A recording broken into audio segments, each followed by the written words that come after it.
हमारे देश भारत के खिलाफ प्रोपेगेंडा चल रहा है या सिर्फ एक पॉलिटिकल नैरेटिव? सच क्या है, आइए समझते हैं। हमारे देश में अगर सब कुछ ट्रांसपेरेंट है तो फिर ये एनजीओ के थ्रू फॉरेन फंडिंग का फुल डाटा डिटेल्स में पब्लिक क्यों नहीं है? कैसे ये एनजीओ हमारे देश के इंटरनल मैटर में दखल दे पा रहे हैं? क्वेश्चन सिंपल है, क्या भारत के इंटरनल डिबेट को बाहर से शेप किया जा रहा है? यूएस बेस्ड ऑर्गेनाइजेशन जैसे OFMI, Hindu for human right, equality lab, IAMC जैसे एनजीओ इंडिया के इशू को ग्लोबल लॉबिंग करते हैं। इशू जैसे हमारे यहाँ caste related, minority related narrative हो या रिलीजियस फ्रीडम रिलेटेड रिपोर्ट हो, और ऐसे कई रिपोर्ट जिससे हमारे देश की छवि बिगड़ती है, धूमिल होती है वर्ल्ड लेवल पे। साथ ही ग्लोबल फंडिंग नेटवर्क जैसे जो जॉर्ज सोरोस की फाउंडेशन हो, फोर्ड फाउंडेशन जैसी ऑर्गेनाइजेशन जिस पे आरोप लगते आ रहे हैं कि वो हमारे देश की पॉलिटिकल, सोशल और कल्चरल डिस्कोर्स को इन्फ्लुएंस करती है।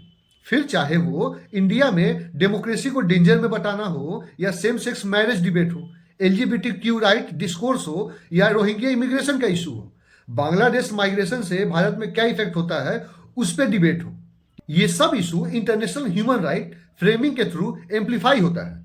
तो सवाल उठता है, क्या सिर्फ ये एक्टिविज्म है या कोऑर्डिनेटेड ग्लोबल प्रेशर इकोसिस्टम?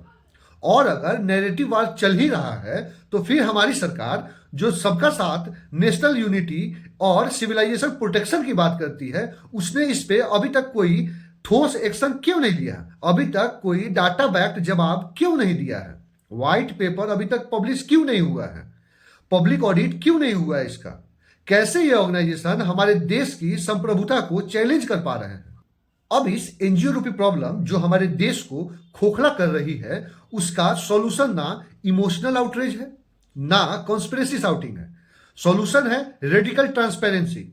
हर फॉरेन फंडेड एनजीओ का real time public disclosure portal होना, हर ग्लोबल फाउंडेशन फंडेड का पार्लियामेंट्री ऑडिट होना, हर इंटरनेशनल लॉबिंग रिपोर्ट का ऑफिशियल रिबटल डॉक्यूमेंट गवर्नमेंट के द्वारा पब्लिश करना, उसका जवाब देना, और एक comprehensive white paper on foreign influence को रिलीज करना चाहिए सरकार को, जिसमें नाम, नंबर, डाटा, उसका इंपैक्ट एनालिसिस सब कुछ एक्सप्लेन हो।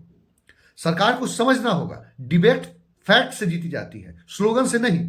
अगर भारत स्ट्रांग है तो ट्रांसपेरेंसी से डरना कैसा? क्लियर डाटा आएगा तो प्रोपेगेंडा खुद ही गिर जाएगा, और अगर कोई इन्फ्लुएंस नहीं है तो फिर तो साबित हो जाएगा, वो भी साबित हो जाएगा।